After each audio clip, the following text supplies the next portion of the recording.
Vamos começar aí hoje com a Grécia Antiga, mas primeiro vamos falar do território grego. A civilização grega, ela habitou uma área chamada Península Balcânica, que fica no Mediterrâneo Oriental, ao sul da Europa, às margens do mar Mediterrâneo.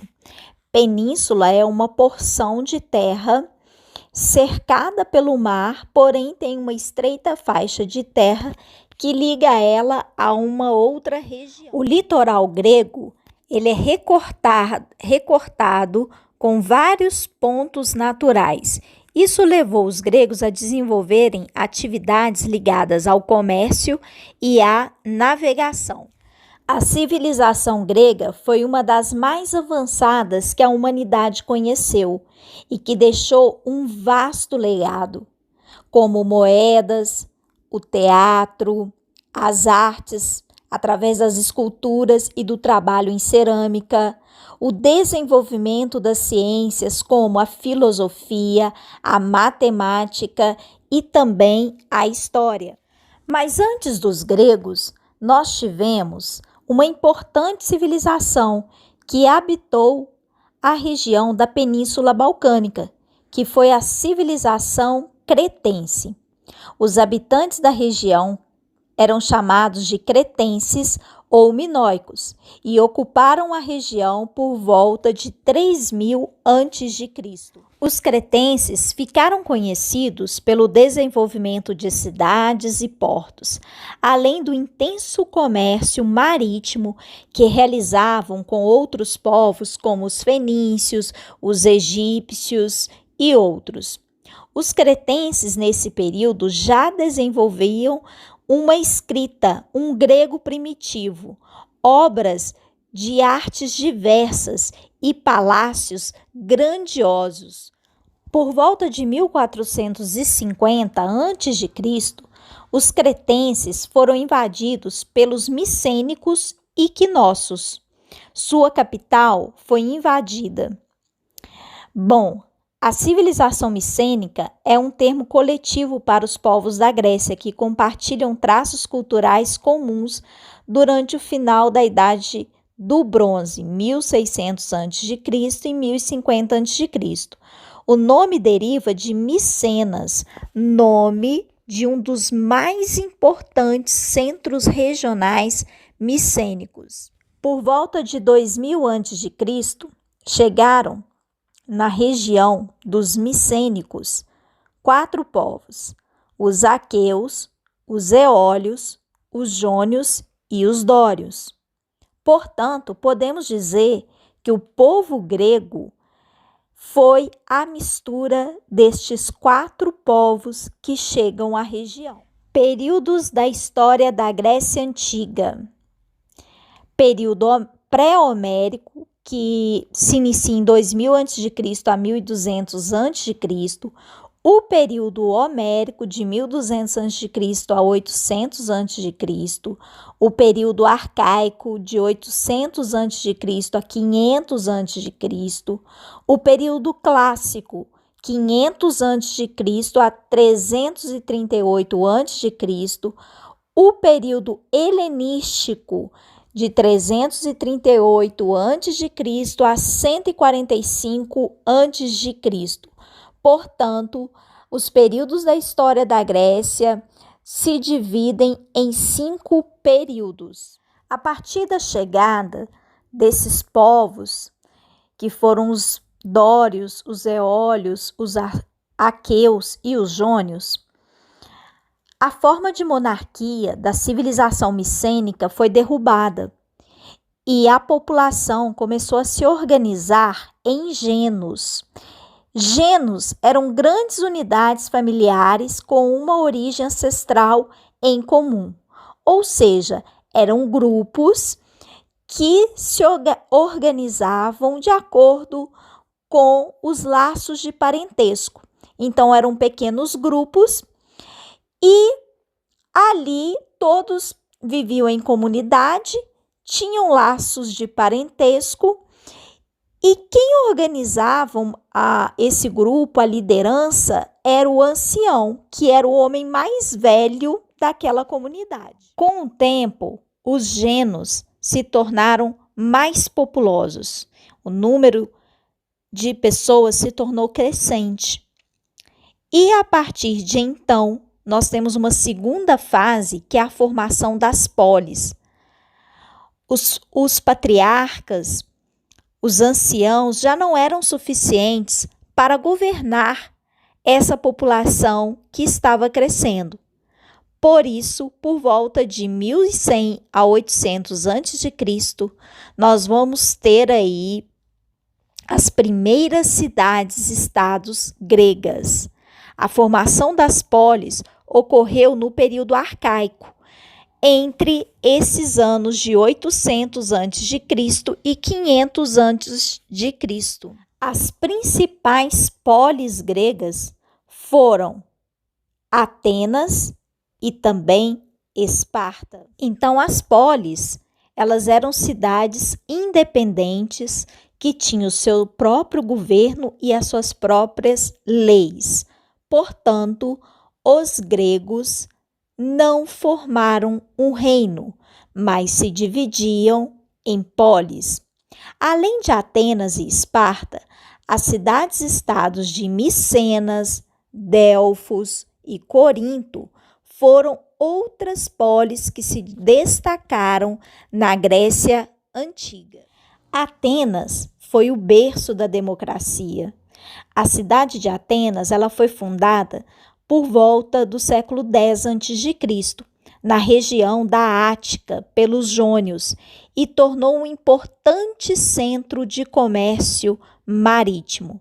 O comércio ele era feito entre as diversas cidades-estados gregas e outros povos da antiguidade, como os egípcios, os fenícios e os babilônicos. Devido ao seu dinamismo comercial, Atenas atraía pessoas de diversos lugares, um dos fatores que fez nessa área, pela primeira vez na história, surgir a democracia.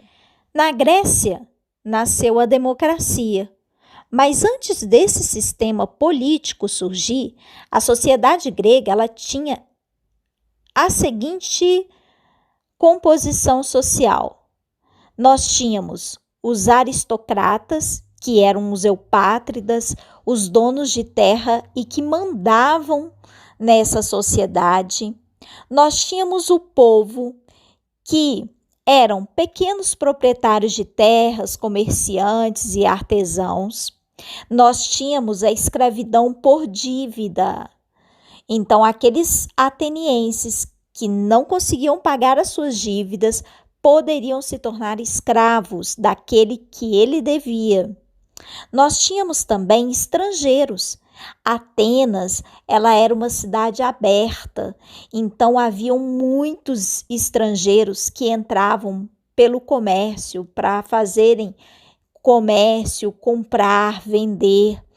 E nós tínhamos também escravos que eram prisioneiros de guerra ou pessoas que não conseguiam, como eu disse, pagar as suas dívidas. Por volta de 500 a.C., começou a ocorrer em Atenas lutas sociais para diminuir as desigualdades, principalmente dos pequenos proprietários de terras, como artesãos, comerciantes e o povo, que era conhecido como hoplita.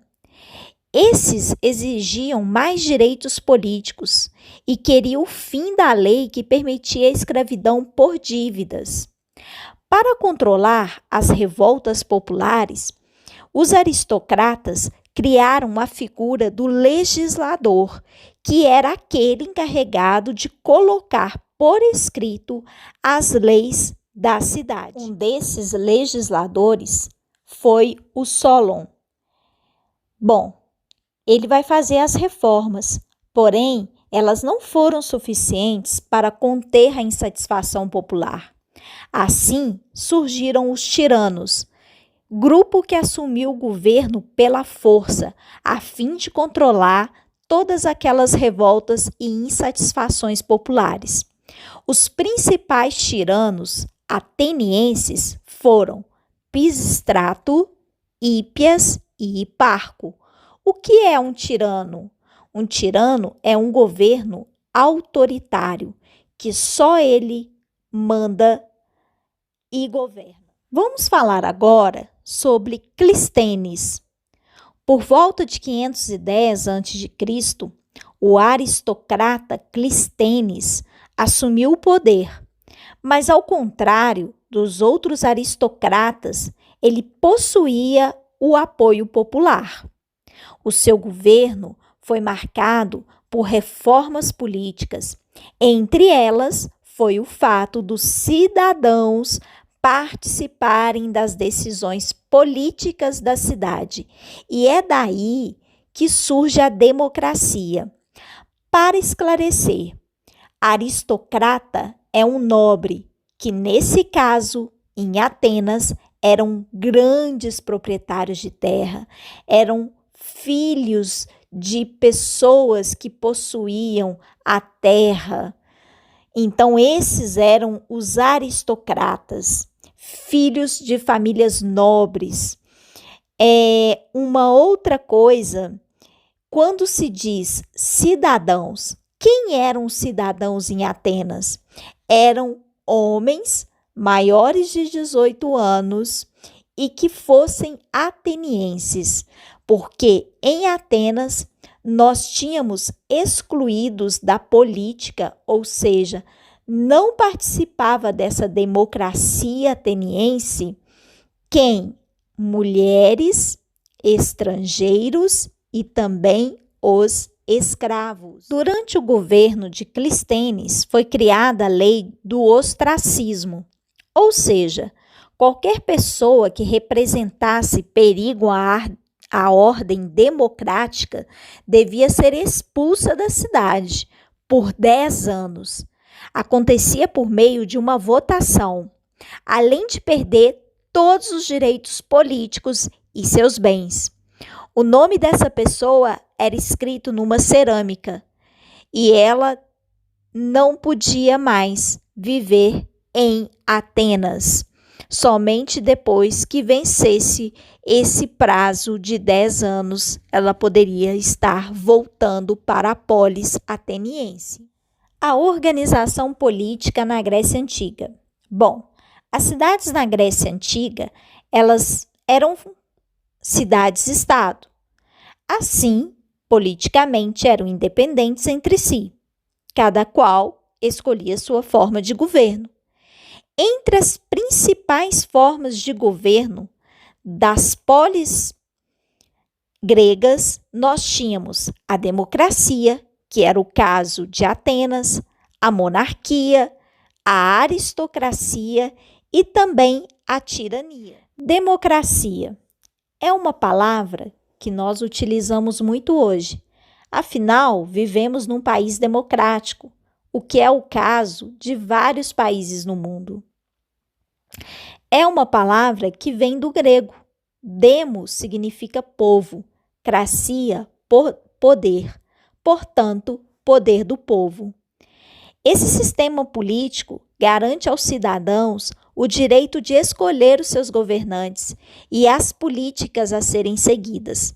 No caso, em Atenas, quem participava da democracia eram só os cidadãos, que, como eu já havia dito, eram os homens maiores de 18 anos, filhos de pais atenienses. E por hoje é só. Na próxima aula voltarei com Esparta, a cidade militar da Grécia Antiga. Um beijo grande para vocês. Dúvidas? Deixe aí no comentário do Facebook. Vou responder todas para vocês.